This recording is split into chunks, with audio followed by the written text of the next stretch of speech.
بسم اللہ الرحمن الرحیم۔ السلام علیکم۔ حرام کھانے پہننے والا دعا سے محروم۔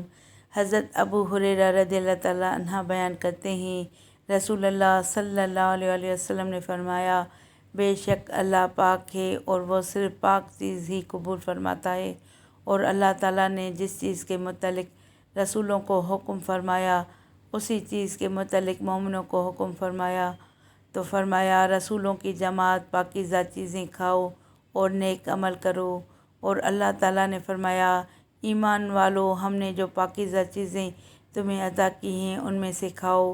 پھر آپ صلی اللہ علیہ وسلم نے اس آدمی کا ذکر فرمایا جو دور دراز کا سفر طے کرتا ہے، پراگندہ بال اور خاک آلود ہے، آسمان کی طرف اپنے ہاتھ پھیلائے دعا کرتا ہے، رب جی، حالانکہ اس کا کھانا حرام، اس کا پینا حرام، اس کا لباس حرام اور اسے حرام کی غذا دی تو ایسے شخص کی دعا کیسے قبول ہو؟ صلو علی الحبیب صلی اللہ تعالیٰ علی محمد صلی اللہ علیہ وسلم۔ ویڈیو کو لائک کر کے چینل کو سبسکرائب کریں اور گھنٹی کے نشان کو دبائیں تاکہ میری آنے والی ہر نئی ویڈیو کا نوٹیفیکیشن آپ کو سب سے پہلے ملے۔